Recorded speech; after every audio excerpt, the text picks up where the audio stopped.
বন্ধুরা, আজকের গল্পটা একটু অন্যরকম হতে চলেছে, তাই পুরো গল্পটা শোনার জন্য অনুরোধ রইল। আমার কলেজ ভর্তির টাকা জোগাড় করতে না কিভাবে কাকুর সাথে কাজ করলো তা আমি নিজের চোখে দেখেছি, আর সেই সুযোগে আমিও বায়না ধরলাম মায়ের সাথে কাজ করব। মা প্রথমে বারণ করলে শেষ পর্যন্ত বাধ্য হলো। বন্ধুরা, হয়তো তোমরা আমাকে খারাপ ভাবতে পারো, তবুও যা সত্যি তাই আজকে তোমাদের বলবো।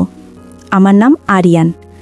এবার উচ্চ মাধ্যমিক পরীক্ষা দিলাম, কলেজে ভর্তির অপেক্ষায় আছি। আমার মায়ের নাম নুসরাত জাহান। মায়ের একটু বর্ণনা দিই। আমার মা লম্বায় 5 ফুট 5 ইঞ্চি, উজ্জ্বল শ্যামলা, যা তার সৌন্দর্যকে বহু গুণ বাড়িয়ে দিয়েছে। আমার মায়ের সামনে দিয়ে আমাদের বাড়িতে যে আসে বা রাস্তায় গিয়ে দেখে, সবার ইচ্ছা হয়। আমার মায়ের বয়স 38, কিন্তু মাকে অনায়াসে 20 বছরের মেয়ের সাথে মিশিয়ে ফেলা যাবে। আমার বাবার নাম রাশেদ। আমার যখন 12 বছর বয়স, তখন আমার বাবা বাইরে চলে যায়। ওখানে একটা চাকরি করে, কিন্তু তেমন ভালো বেতন না হওয়ায় সামান্য কিছু টাকা পাঠায়। আর আমার দাদু বাড়ি থেকে কিছু টাকা পাঠায় মাঝে মাঝে। তাই দিয়ে কষ্ট করে আমাদের দুজনের দিন কেটে যায়। এখন থেকে 8 বছর আগে বাবা বিদেশে যায়। আমি তখন 12 বছরের বালক। কিন্তু আমি যখন ওইসব ব্যাপারটা বুঝতে শিখি, তখন মায়ের কষ্ট অনুভব করতে পারতাম। মা উপোস হয়ে দিন কাটাতো, তাও বুঝতে পারতাম। কিন্তু এরপর সময়ের সাথে সাথে স্বাভাবিক হয়ে যায়। এমন হয় যেন এটাই, অর্থাৎ বাবা না থাকা আমার আর মায়ের এটাই স্বাভাবিক জীবন। এবার আসল ঘটনার শুরু থেকে শুরু করা যাক। আমার মায়ের সাথে আমার খুবই ফ্রি মাইন্ড সম্পর্ক ছিল। মায়ের সাথে ছেলে ঠিক যে পর্যন্ত ফ্রি হতে পারে ওই পর্যন্ত। যেহেতু ঘরে শুধু আমরা দুটি প্রাণী থাকতাম, তাই আমার সব কথা মাকে বলতাম, আর মায়ের অনেক কথাই আমার সাথে শেয়ার করত। কলেজে বা পাড়ার আমার কোনো মেয়েকে পছন্দ হয়েছে, আমার কেমন মেয়ে পছন্দ, কোন টাইপের ছেলেদের মেয়েরা লাইক করে, এসব ব্যাপারে আমাদের কথা হতো। মাঝে মাঝে এসব ব্যাপারে কথা হতে হতে তা ওইসব হালকা কাজ করত, কিন্তু মা এই প্রসঙ্গ উঠলে তাকে কৌশলে এড়িয়ে যেত। ছেলে বলে হয়তো এই ব্যাপারে আমার সাথে আলোচনা করতে চাইতো না। আগেই বলেছি, আমার উচ্চ মাধ্যমিক পরীক্ষা শেষ, কলেজে ভর্তি হতে হবে। আমাদের এখানে ভালো যে প্রাইভেট কলেজে ভর্তি হতে 20,000 টাকা প্রয়োজন, কিন্তু দেখা গেল বাবার পক্ষে এত টাকা একবারে দেওয়া সম্ভব না। আর দাদুকে জানালো মা। দাদু বলল, এবার গ্রামের জমিতে ফসল তেমন ভালো হয়নি, এত টাকা তিনি পাঠাতে পারবেন না। মায়ের সঞ্চিত কিছু টাকা ছিল, কিন্তু তার পরিমাণ 10,000-এর বেশি হবে না। অনেক চিন্তায় পড়ে গেল মা। বাবার এক বন্ধু ছিল কামরান, আমি ওনাকে কামরান কাকু বলে ডাকতাম। আমরা মাঝে মাঝে অর্থ সংকটে পড়লে ওনার কাছ থেকে ধার নিতাম, কিন্তু তা কখনোই 4-5 হাজারের বেশি না। আবার বাবা টাকা পাঠালে মা দিয়ে দিত। কামরান কাকু সরকারি ব্যাংকে চাকরি করত। বয়স 40-এর মতো, সুঠাম চেহারা, পুরো গোঁপ। মায়ের প্রতি ইচ্ছা ছিল ওনার। আমি লক্ষ্য করতাম, যখন উনি আসতো আমার মায়ের দিকে তাকিয়ে থাকতো, আকারে ইঙ্গিতে মাকে তার আগ্রহ বুঝাতে চাইতো। কিন্তু মা তা না বোঝার ভান করত, কারণ বিপদের সময়ে উনি ছিল আমাদের ভরসা। আমার কলেজ ভর্তির শেষ তারিখ চলে আসছিল। এমন অবস্থায় মা কামরান কাকুকে একদিন বাড়িতে ডাকলো।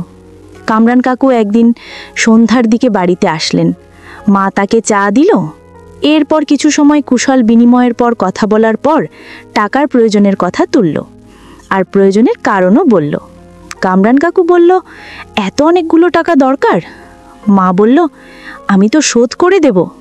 কামরান কাকু বলল, আপনার কিন্তু শোধ না করলেও চলে। মা বলল, মানে? কামরান কাকু বলল, মানে আপনি যেটা বুঝেছেন ওটাই আমার শর্ত। আমি 20,000 টাকা দেব, কিন্তু আমাকে 1 রাত সময় দিতে হবে আপনাকে। মা বুঝতে পেরে মুখ নিচু করল। মা যখন মুখ তুলে কাকুর দিকে তাকালো, তখন কামরান কাকু সচেতনভাবে মায়ের দিকে তাকিয়ে খেলতে লাগলো। মা তা দেখে লজ্জা পেল। কামরান কাকু বলল, দেখুন, জোর করার তো কিছু নেই এখানে, সব আমি। তাহলে আসি, আপনি রাজি থাকলে ফোন করবেন। এই কথা বলে কামরান কাকু বাড়ি থেকে বের হয়ে গেল।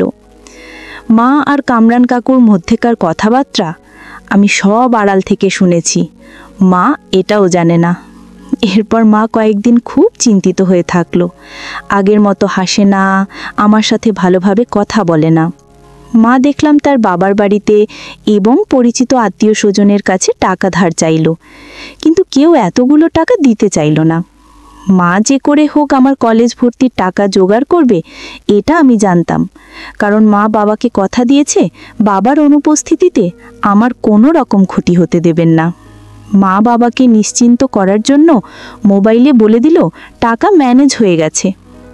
কামরান কাকুর যাওয়ার 3 দিন পর মা আবার কামরান কাকুকে ফোন করে বাড়িতে আসতে বলে। কামরান কাকু ফোন পাওয়ার 20 মিনিট পরেই চলে আসে। আমি দরজা খুলে কাকুকে ভিতরে ড্রয়িং রুমে বসতে বললাম।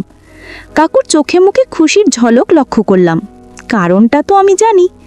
যাই হোক, ওনাকে বসতে বলে আমি ভিতরে রুমে গেলাম। একটু পরে মা ড্রয়িং রুমে আসলো।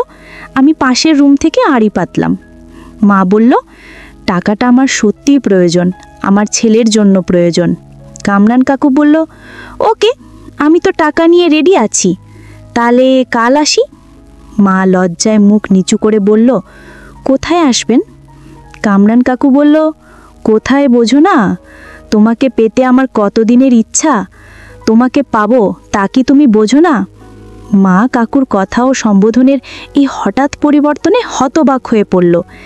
এরপর কয়েক মিনিট নীরবতা শেষে মা নীরবতা ভেঙে বলল, এখানে কিভাবে সম্ভব? আমার ছেলে? কামরান কাকু বলল, ওসব নিয়ে তোমাকে ভাবতে হবে না। কাল সকালে আমার লোক একটা ব্যাগ দিয়ে যাবে, ওই ব্যাগ খুলে সব পেয়ে যাবে কি করতে হবে। মা নীরব হয়ে থাকলে কাকু চলে গেল। মা তার রুমে গিয়ে শুয়ে পড়ল। আমাকে ডেকে বলল রাতে খাবে না, আমাকে খেয়ে শুয়ে পড়তে বললেন। পরের দিন সকাল 10টায় যথারীতি একজন লোক এসে দরজার কাছে থেকে একটা ব্যাগ মায়ের হাতে দিয়ে চলে গেল। মা ব্যাগটা তার রুমে নিয়ে রাখল। মা আমার জন্য তার মূল্যবান জিনিস বিক্রি করছে এটা ভেবে আমার খারাপ লাগলো, কিন্তু অদ্ভুত এক ধরনের রোমাঞ্চ অনুভব করলাম। এর একটু পরে মা গোসল করতে ঢুকলো। আমি একটা রিস্ক নিলাম। এই ফাঁকে মায়ের রুমে গিয়ে ব্যাগটা খুললাম। ব্যাগে দেখে নীল রঙের একটা শাড়ি, নীল রঙের একজোড়া অন্তর্বাস, একটা মেডিসিন আর একটা কাগজ। কাগজে লেখা, নুসরাত, আমার ভালোবাসা নিয়ে তোমাকে পাবার জন্য আমি অধীর আগ্রহে অপেক্ষা করছি। যেদিন তোমাকে প্রথম দেখি ওই দিন তুমি একটা নীল শাড়ি পরেছিলে, তাই আজ রাতে তোমায় আমি নীল শাড়িতে দেখতে চাই। আর ওই মেডিসিনটা তোমার ছেলেকে 10টার দিকে কোনো লিকুইডের সাথে মিশিয়ে খাইয়ে দেবে, ওর ঘুম কাল দুপুরের আগে ভাঙবে না। কিন্তু আমি ওই দিন শরবতও খেলাম না, কিন্তু আমার রুমে ঘাপটি মেরে রইলাম।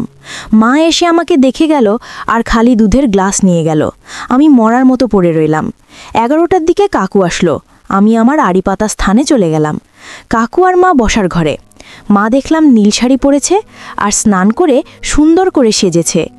কাকু মায়ের মাথা থেকে পা পর্যন্ত দেখে মুখ থেকে ওয়াউ শব্দ বের করল। মাকে বলল, এত দূরে বসে আছো কেন? আমার কাছে এসে বসো। মা তার জায়গায় বসে রইল। কাকু এবার ধমক দিয়ে বলল, কিরে, তুই আসবি না? আমি চলে যাব। মা এবার উঠে কাকুর পাশে তবে একটু দূরে গিয়ে বসল। মা কাকুকে বলল, এখানে কেন? রুমে চলুন, আমার ছেলে। কাকু হ হ করে হেসে বলল, তোমার আবার রুম কি? কাজ তো একই, তবে রুমে তো যাবেই। কিছুক্ষণ পর মা প্রায় কাঁদো কাঁদো হয়ে আকুতি করতে লাগলো। বলল, দয়া করে ওখানে করবেন না, আমি মরে যাব। কাকু বলল, তুমি মরলে মরো, তাতে আমার কি? একটু ভেবে আবার বলল, ঠিক আছে, আমি আজ খুব খুশি, তাই তোর এই কথা রাখলাম। কিছুক্ষণ পরে আবার কাকুর সময় ঘনিয়ে আসছে। আমি তারপর নিজের রুমে গিয়ে বিছানায় শুয়ে পড়লাম। এতক্ষণ কি দেখলাম তা মনে করে অনেক কিছু ভাবলাম। আমার স্নেহময়ী মাকে শুধু মনে আসতে লাগলো। মায়ের কথা মনে করে আমার খুব কষ্ট লাগলো। পরক্ষণে মাকে নিয়ে এসব কি ভাবছি তা মনে করে অপরাধবোধ হতে থাকলো। কিন্তু যে মা বাবার অবর্তমানে তার বন্ধুর সাথে, সেই মাকে নিয়ে স্বভাবের দোষ নেই এটা বলে নিজেকে বুঝলাম। কিন্তু আবার মনে হলো মা তো আমার জন্য এসব করলো। এভাবে উথাল পাথাল করতে লাগলো আমার মন। মাকে সেবা যত্ন করার ইচ্ছা আমাকে কুড়ে কুড়ে খেতে লাগলো। সেই সিদ্ধান্ত নিলাম, মা যখন আমার বাবার অবর্তমানে, মায়ের সব দায়িত্ব আমার হওয়া উচিত। ঘুম আর আসলো না। সারা রাত মায়ের কথা ভেবে কাটালাম। এক ঘুমে দুপুর 2টায় ঘুম থেকে উঠে গোসল করার পর খাবার টেবিলে গিয়ে দেখলাম আমার খাবার দেওয়া। মায়ের অদ্ভুত পরিবর্তন। নিজে খেয়ে নিজের রুমে শুয়ে আসে, আমাকে একবার ডাকলোও না। যাই হোক, আমি খেয়ে নিলাম। মায়ের দরজার কাছে গিয়ে দেখলাম মা আমার পিছন ফিরে ঘুমিয়ে আছে। আমি মায়ের দিকে এক মনে তাকিয়ে থাকলাম। অনেক কষ্টে নিজেকে সংযত করলাম। এভাবেই দিন কাটতে লাগলো। মা আর আগের মতো আমার সাথে কথা বলে না। আমার হাতে কাকুর দেওয়া কলেজ ভর্তির টাকা দিল। আমি টাকা কোথায় পেয়েছো এটা মায়ের কাছে জিজ্ঞাসা করলাম না, কারণ আমি তো জানি। আমি টাকা জমা দিয়ে কলেজে ভর্তি নিলাম। 3 মাস পর ক্লাস শুরু। এভাবে চলতে লাগলো। আমি লুকিয়ে চুরিয়ে শুধু মাকে দেখে যাচ্ছি আর নিজেকে নিজেই শান্ত করছি। মায়ের ঘর ঝাড়ু দেওয়া, কাপড় কাচা, ঘুম, রান্না সবই ছিল মায়ের জন্য। ইদানিং দেখি মা তার ঘরের দরজা বন্ধ করে ঘুমায়, যা আগে করতো না। আমার ধারণা মাও নিজেকে নিজে শান্ত করে, আবার অন্য কিছুও নিতে পারে। কাকুর ওই দিনের ব্যবহারে মায়ের ইচ্ছা আবার জেগে উঠেছে। এমন করে 10-12 দিন কেটে গেল। একদিন বিকেলে বন্ধুদের সাথে আড্ডা দিয়ে আমি বাড়িতে আসলাম। দুপুরের দিকে মা ঘুমিয়ে থাকলে আর আমি বাইরে গেলে আমি আর মাকে ডাকি না, তালা দিয়ে চাবি নিয়ে বাইরে চলে যাই। বেশি দূরে না গেলে এটা করি। বাড়িতে কেউ আসলে মা ফোন করে, আমি এসে খুলে তাকে ভেতরে নিই। সেই রকম তালা খুলে আমি সন্ধ্যায় বাড়িতে ঢুকলাম। ঢুকে যা দেখলাম তাতে আমার চক্ষু ছানা বড়া। মা তার রুমে ঘুমিয়ে আছে। আমার মনে হয় রুমের দরজা লাগাতে ভুলে গেছে। মা শুধু একটা নিচের পোশাক পরেছে, আর কিচ্ছু নাই। আমি একবার ভাবলাম দৌড়ে গিয়ে মায়ের কাছে যাই, কিন্তু অনেক কষ্টে নিজেকে সংযত করলাম। কিন্তু মনে মনে প্রতিজ্ঞা করলাম, আমি যদি পুরুষ মানুষ হই, আজকালকের মধ্যে আমার মনের কথা মাকে বলে দেব। এই কথা ভেবে মায়ের রুমের দরজাটা চেপে দিয়ে ড্রয়িং রুমের বেডরুমে ঢুকলাম। আমাদের বাড়িতে 2টো বেডরুম, একটা মায়ের রুমে আর একটা ড্রয়িং রুমে। গিয়ে নিজেকে ঠান্ডা করলাম। মা বুঝতেও পারল না আজকে আমার অবস্থা। পরের দিন দুপুরে খাওয়ার পর মা তার রুমে বসে একটা কাঁথা সেলাই করছিল। আমি সংকল্প করলাম, আজ হয় এসপার নয় ওসপার। আজ যে করেই হোক মাকে দিয়ে আমার কাজ করা হবে। মায়ের রুমে গিয়ে কি করে কি করব তা চিন্তা করতে লাগলাম আমার রুমে বসে। কিছুক্ষণ পরে মায়ের রুমের দিকে পা বাড়ালাম। আমি মায়ের রুমে গিয়ে মায়ের পাশে বসলাম। এরকম আগে 10 বার বসেছি, কিন্তু আজ বসার কারণটা আলাদা। মা একটা গোলাপি রঙের শাড়ি পরেছে আর তার সাথে লাল রঙের ব্লাউজ। আমি অনেকক্ষণ ধরে বসে আছি, কিন্তু কিছু বলছি না দেখে মা বলল, কিরে কিছু বলবি? আমি বললাম, ও হ্যাঁ মা, তোমাকে ইদানিং কেমন অন্যরকম লাগে, তোমার কি কিছু হয়েছে? মা বলল, দূর পাগল, আমার আবার কি হবে? আমি বললাম, মা আমার সাথে ঠিকমতো কথা বলো না, একা একা কি যেন ভাবো, তোমাকে খুব ডিপ্রেসড মনে হয়, আসার চেষ্টা করে। মা বলল, কি যে বলিস, এসব তোর মনের ভুল। আমি বললাম, না মনের ভুল না, তোমার কি হয়েছে আমি জানি। মা চোখমুখ ফ্যাকাশে করে বলল, কি জানিস? আমি বললাম, মা ওই দিন আমি একটু শরবতও খাইনি, সব বাইরে ফেলে দিয়েছি। এই এক লাইন কথাতেই কাজ হলো। মা যেন আকাশ থেকে পড়ল, হাঁ হয়ে কিছুক্ষণ নিচের দিকে তাকিয়ে বসে থাকলো। মুখ থেকে কোনো কথা বের হচ্ছে না। আমি দুরু দুরু বুকে কিন্তু অত্যন্ত স্বাভাবিক কণ্ঠে বললাম, আমি সবটাই জানি।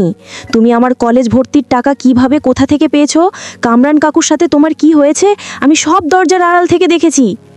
মা কিছু বলছে না, চোখ থেকে এক ফোঁটা পানি শুধু গড়িয়ে পড়ল। আমি বললাম, সবটাই দেখেছি মা। মাকে বুঝলাম তার সবটাই আমার দেখা। এবার মা মুখ খুলল, আমি এসব কেন করেছি তা তো জানিস? আমি বললাম, জানি না। তুমি আমার জন্য, আমাকে কলেজে পড়ানোর টাকার জন্য তোমার জিনিস বিক্রি করেছো? মা আমার মুখে বিক্রির কথা শুনে আরও হতাশ হয়ে কাঁদতে শুরু করলো। আমি বললাম, তুমি কাঁদছো কেন? কিন্তু একটা কথা স্বীকার করতেই হবে, তুমি অপূর্ব সুন্দর, যেমন সুন্দর তোমার বাকি সবটাও। মা কাঁদো কাঁদো স্বরে বলল, মানে? আমি বললাম, মানে যা বুঝেছো তাই, তোমাকে আমার খুব প্রয়োজন। মা বলল, কি বলতে চাস তুই? আমি বললাম, মা কাকুকে যখন গ্রহণ করেছো তখন আমি কেন নয়? আর তুমি আমার জন্য কাকুর কাছে দিয়েছো, আর এখন কষ্টে ডিপ্রেসড হয়ে দিন কাটাচ্ছ। তুমি দুঃখে থাকবে আর আমি খুশি মনে কলেজে পড়াশোনা করব কিভাবে? মা বলল, কি বললাম আমি ডিপ্রেসড? আমি বললাম, বলে দিতে হয় নাকি? আর তুমি হয়তো এই ঘটনার আকস্মিকতায় হতভম্ব, কিন্তু তোমাকে কামরান কাকুর সাথে ওই অবস্থায় দেখার পরে আমার একটা দিন যে কি অসহ্য যন্ত্রণায় কেটেছে তা কি তুমি বোঝো? আর আমার বয়সী একটা ছেলের জন্য এই কষ্টটা যে কতটা ভয়ঙ্কর তা কি তোমাকে বলে দিতে হবে? এখন তুমি যদি আমার সাথে সহযোগিতা না করো তাহলে আমার সামনে একটাই পথ খোলা আছে, সেটা হলো বাইরে যাওয়া। তুমি কি চাও তোমার ছেলে বাইরে যাক? বোঝা গেল মা মনের ভুলেও আমার কাছ থেকে এমনটা আশা করেননি। মা কিছু বলতে যাবে, কিন্তু আমি থামিয়ে দিয়ে বললাম, বাবার অবর্তমানে টাকার জন্য বাবার বন্ধুর সাথে যেতে পারো, তাহলে আমি কেন নই? এতে করে তোমার দুঃখ আর কষ্ট মিটবে, আর আমারও অশান্তি হবে। মাকে আবারও কিছু বলতে দিলাম না। আমি বললাম, দেখ ভালো সাজার চেষ্টা করো না। তুমি যদি ভালো হতে তাহলে কাকুকে দিতে না। আমার মুখে এমন কথা শুনে মা লজ্জা পেল নাকি হতাশ হলো মুখ দেখে বোঝা গেল না। মুখে বলল, কিন্তু তুই যে আমার ছেলে। আমি বললাম, তো কি হয়েছে, ছেলে হওয়ার আগে আমরা নারী পুরুষ না? নারী পুরুষের এই আকর্ষণ চিরন্তন, আর এখন তোমাকে না পেলে আমার লেখাপড়া কোনো কিছুই হবে না। তাছাড়া তুমি আমাকে ফিরিয়ে দিলে আমি কলেজেও ভালো মতো করতে পারবো না। মা কিছুক্ষণ চুপ থেকে ঝরঝর করে কেঁদে দিল আর নিজের সামনে থেকে সরিয়ে বলল, তুই ছেলে হয়ে যদি মায়ের সেবা করতে চাস তাহলে আমার সেবা কর। এরপর মাকে বললাম, যাই যাই বল, তুমি আমার আসলে কিছু করার নেই। দেখো, নিজের ছেলেকে দিয়ে তুমি অনেক সেবা নিতে পারবে। মাকে কি সুন্দর লাগছিল বলে বোঝানো যাবে না। মা আমার দিকে তাকালো আর কি মনে করে জানি না মুচকি একটা হাসি দিল। এটা আমার জন্য সিগন্যাল হতে পারে। আমি তখন মায়ের দিকে মনোযোগ দিলাম। মাসুলে দেখে আমার খুব ভালো লাগলো। লক্ষ্য করলাম মা এখন আর কাঁদে না, বরং তৃপ্তির হাসি দিয়ে মজা উপভোগ করতে লাগলো। এবং আমি মায়ের মুখের দিকে তাকিয়ে আছি, সেই দেখেও মা হাসি বন্ধ না করে বরং হাসির রেখা দ্বিগুণ বৃদ্ধি পেল আর মাথাটা নাড়িয়ে আমাকে সম্মতি দিল। আমার মনটা খুশিতে ভরে গেল। মায়ের কোনো কষ্ট দেখা গেল না। আমি মায়ের সেবা যত্ন করছি, সে এখন গোটা ব্যাপারটা অনেক আনন্দের সাথে উপভোগ করছে, এটা বোঝা যাচ্ছে, যদিও মুখে কিছু বলছেন না। আমাদের কাজ শেষ হতে প্রায় 1 ঘন্টা লেগে গেল। রাতে খাবারের পর আমি আমার রুমে আর মা মায়ের রুমে। আমি আমার মায়ের কষ্টের কথা চিন্তা করছি। আমার মনে হয় মাও নিশ্চয়ই আমার মতোই চিন্তা করছে। আমি আর সহ্য করতে না পেরে মায়ের রুমের দিকে যাব। এমন সময় দেখলাম মা আমার রুমের দরজা দিয়ে উকি দিয়ে আমাকে দেখছে। আমি মাকে উদ্দেশ্য করে বললাম, মা, ওখান থেকে উকিঝুঁকি মারছ কেন? ভিতরে আসো। মা ভিতরে এসে আমার খাটে বসে আর বলল, বাবা চল আমার ঘরে, এখন থেকে আমরা একসাথে থাকব। আমি কিছু না বোঝার ভান করে বললাম, কেন, একসাথে থাকতে হবে কেন? মা রাগ করে বলল, থাক তুই, আমি চলে যাচ্ছি বলে হাত দিতে গেল আর আমি মায়ের হাত শক্ত করে ধরে বললাম, আমায় এত রাগ করো কেন বলো তো? এই বলে ড্রয়ার থেকে আমার নিয়ে আসা ওষুধগুলো মায়ের হাতে দিলাম। মা বলল, কি এগুলো? আমি বললাম, ওই ওষুধগুলো খেলে তোমার সমস্যা হওয়ার ভয় থাকবে না। মা বলল, একেবারে উদ্যোগ নিয়ে হাজির, আমার এতক্ষণে কাম করা হচ্ছিল। আমিও হাসলাম। আমি মাকে নিয়ে মায়ের রুমে গেলাম, কারণ আমার থাকার ঘর ছোট হওয়ায় মাকে নিয়ে থাকা যাবে না। মা বলল, বাবা, আমি আজ থেকে তোর মা শুধু না, আমি তো সব। আমি বললাম, হ্যাঁ বুঝলাম, তুমি আমার সব, কিন্তু বউ কেন? তুমি তো আমার বাপের বউ, আমার না তো। মা বলল, আরে রাখ তোর বাপের কথা, বিদেশে পড়ে আছে, মাঝে মাঝে কটা টাকা পাঠায়, 2 মাসে একবার ফোন, আমার প্রতি কোনো দায়িত্ব পালন করেছে? তোর বাপ, আমিও তো ভেবে পাই না তোমাকে রেখে বাবা কিভাবে যে বিদেশে পড়ে আছে কে জানে। মা মুখ ভেঙচিয়ে বলল, তোর বাবা কি ওখানে চুপচাপ বসে আছে মনে করেছিস? আমি বললাম, মানে বাবা কি ও দেশে বিয়ে করছেন নাকি? মা বলল, ওই সব দেশে কি বিয়ে করতে হয় নাকি? কত মেয়ে ছেলে টাকার জন্য রাস্তাঘাটে হোটেলে হোটেলে ঘুরে বেড়ায়, শুনেছি ওখানে নাকি কোনো সমস্যা হয় না। বাবার সম্পর্কে মায়ের ধারণা শুনে অবাক হলাম। মা বলল, এখন তুই আমার স্বামী, শুধু তুই আর আমি। যখন বাড়িতে থাকবে এটা আমাদের রুম, কিন্তু স্ত্রী নয়, মা হিসেবে তোমাকে চাই, আমি বেশি খুশি। তুমি আমার ভালো মা। মা বলল, তাই নাকি? আজ থেকে তোর আর আমার মধ্যে কোনো বাধা থাকলো না, না? তুই আমাকে যা খুশি বলতে পারিস, আমি ওকে যা খুশি বলবো। আমি বললাম, আচ্ছা, আমি আর তুমি যখন শুধু ঘরে থাকি তখন আমি তোমাকে ইয়ামা বলে ডাক, ঠিক আছে? মা বলল, বাবাই, তুই যখন আমাকে ওই সময় মা বলে ডাকিস তখন আমার যে কি অদ্ভুত ভালো লাগে তুই কি বলে বুঝাতে পারবো না। আমারও তোমাকে ওসব নামে ডাকতে খুবই ভালো লাগে, আমার মা। মা, আগামীকাল আমাকে এক বন্ধুর গ্রামের বাড়িতে যেতে হবে 3 দিনের জন্য। আমরা 3 ফ্রেন্ড মিলে যাচ্ছি। কি বলিস, আমি কি করে থাকবো এই 3 দিন? আমি বললাম, মা, বুঝি তো বন্ধুরা এত করে ধর্ণা করা যাবে না। আগে কলেজে ক্লাস অফ করেও যেতাম এই সময়, আর এখন তো কলেজ এখনো শুরুই হয়নি, বুঝতেই পারছো। তাই আর না করার কারণ খুঁজে পেলাম না। এই সময় ওদের গ্রামে একটা মেলা হয়, ওই মেলা দেখতে আগেরবারও গিয়েছিলাম, এবারও যাওয়ার প্ল্যান করেছে ওরা। মা বলল, কি আর করার, যেতে হবে যখন যাবি। এই কথা বলে মা একটা দীর্ঘশ্বাস ফেলল। মায়ের চোখে ঘুম নেমে এলো, আর আমি শুয়ে মোবাইল ঘাঁটতে লাগলাম।